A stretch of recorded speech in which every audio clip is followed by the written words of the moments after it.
Faith comes by hearing words, good words. Somebody who well chooses their words and delivers them with uniqueness can inspire faith for somebody to believe the most impossible things can be possible. And that excitement of possibilities comes from hearing or reading unique words. One of the best phrases I could give you for the day, here it is. Don't be lazy in language. Here's the first step to achieve good communications. Number one, have something good to say.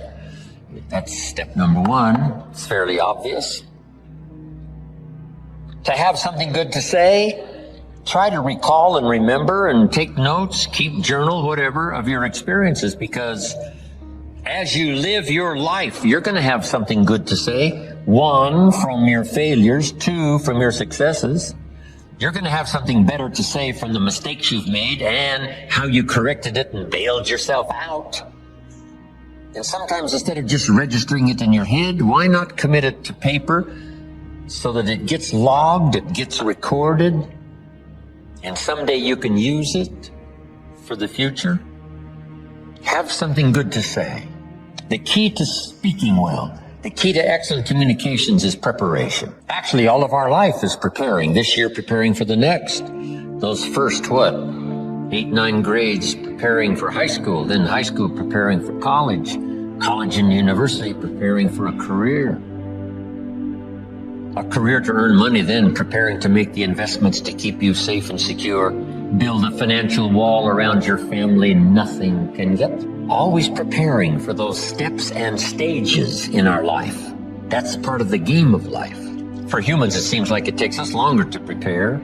After 17 years, we're not quite sure. Wow, seems like it takes us forever to finally get ready. To design a life, and get married, and have a family, and a career, and fortune, and future. But it takes preparation. Now, to communicate well, here's some good words to prepare for communication. Number one, interest. If you'll develop an interest in all of that, when it's right side up and when it's upside down. Take a keen interest in the politics of the day and the speeches and all that's happening.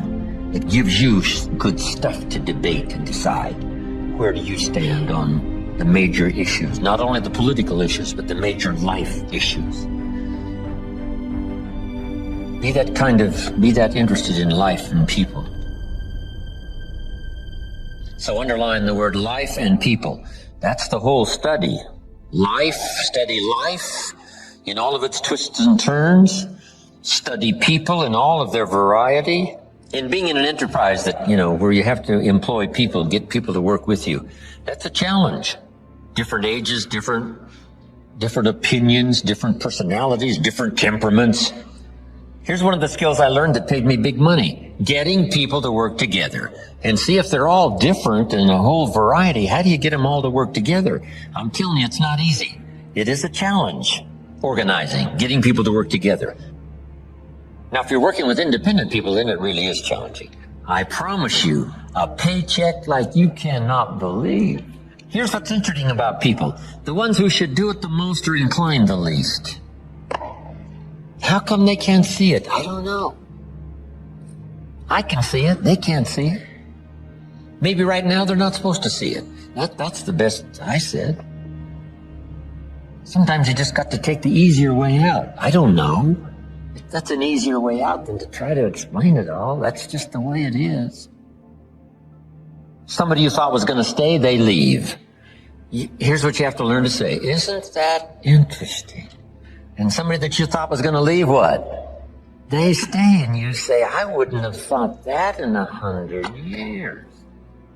There's a surprise a day waiting for you, working with people.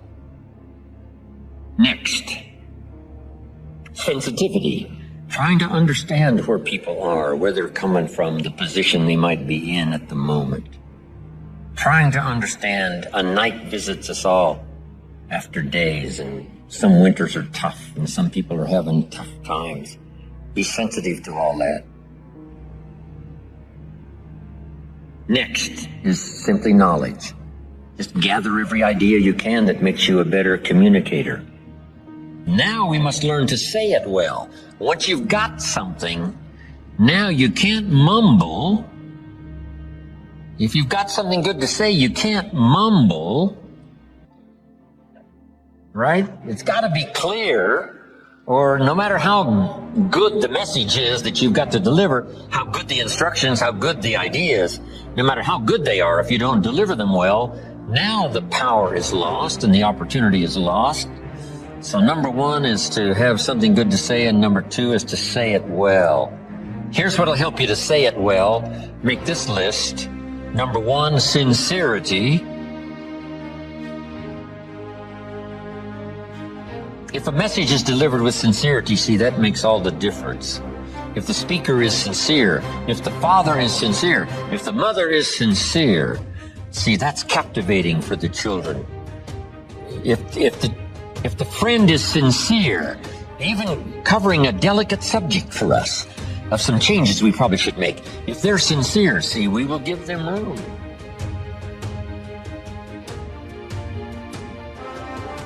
Perhaps to get on our case if we know they're sincere, not just trying to criticize for criticizing's sake. If your sincerity, I'm telling you, that wins the day. Here's what can really be accomplished. Hopefully, like this weekend here, someone sincerely willing to speak and someone sincerely willing to listen. Now, in terms of lecture, book, seminar, and all the rest, we must come to this conclusion, because it's a wise conclusion, that sincerity is not a test of truth. In your study and evaluating everything, just make sure you have that in the back of your mind. Sincerity is not a test of truth. We must not make the mistake of saying, he must be right. He's so sincere. See, that might be a mistake. Why is that? Here's why. It's possible to be sincerely wrong.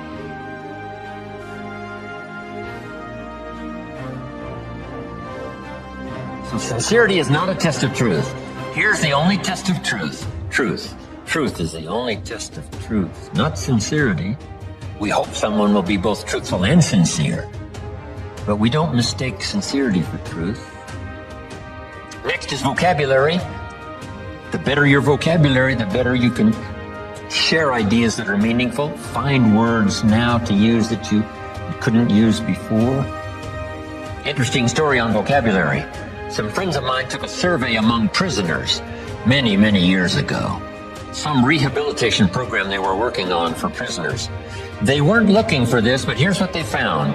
There's definitely a connection between vocabulary and behavior. And here's what they discovered. The more limited the vocabulary, the more tendency to poor behavior. Isn't that interesting? And when you think about it for a while, you can say, well, I can see where that would be. If you were very limited in your ability to comprehend because you had such a small vocabulary, that no matter what someone said, it would still be confusing. No matter what they said, it still might not make sense. They said it clear, but you couldn't see it. And sometimes that's because the vocabulary is so limited that it doesn't have the ability to register the scene on the screen of your consciousness. Here's the fourth step to good communication. Intensity. The spirit and power and emotion with which you translate your communication. Intensity gives power to vocabulary. Words are just words, but here's what's powerful. Words loaded with emotion. See, that's what's powerful. You say, is the word powerful? Yes, the word's powerful, but the emotion is so much more powerful. It's different reading the word bastard in the dictionary and have somebody call you one. If a word is a word, say, no, a word just isn't a word. It all depends, right? It depends. So, emotion is like, if I took a little straight pin, right? Guy buys a shirt, it's got all these pins in it, right? You got to take out all these pins. If I took one of these little straight pins and I threw it at you, and it hit you in the face or the hands, you'd feel it, this little straight pin. But what if I took that little straight pin and wired it to the end of an iron bar about this long? See? And I let you have it with that. I could drive the pin through your heart. So the little pin is the words and the iron bar is the emotions that give the words power, that gives the words weight, that makes it strike the consciousness. And your words can become so powerful, it can strike somebody's consciousness and they say, oh, wow, now I know what I did wrong. Now I understand the difficulty. Now I can see. And words can become that powerful that they strike the heart, they strike the mind, they strike the consciousness so that somebody can see. So since words are that powerful mixed with emotion, here's what's important. Next line, learn to measure your emotions. You've got to use it very wisely. Well-chosen words, yes. But now we need measured emotion and well-chosen words. But words loaded with emotion, it's so powerful, but you got to measure it. Too much firepower destroys the opportunity. We say, we don't shoot a cannon at a rabbit. It's too much firepower. It's effective, but you got no more rabbit. One of my colleagues years ago said, you should have been there, Jim Rohn, and listened to my talk. He said, I blew them all away. I said, oh no, where are they now? You blew them all away? That's too much. You don't need to blow everybody away. We're talking now about being effective. Here's the key, enough emotion. Now, the men have to work on enough. And probably the female side has to work on a bit of restraint. The men, a bit more, enough. And the women, not too much. And we all have to measure that, whether it's in our business, whether it's in sales, or whether it's speaking to a child. Enough, but not too much.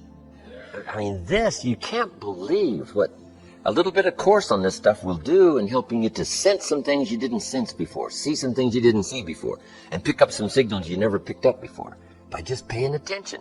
Now your effectiveness multiplies by 2, by 3, by 5, by 10. It's fabulous. This is fabulous stuff. Okay. Now, what is the intensity? It's the blend of all your emotions and all your experiences that have affected you. The key is to keep and store those so that they're handy and near the surface. Because here's the next key now in making a presentation, having a conversation. Number 1, identification.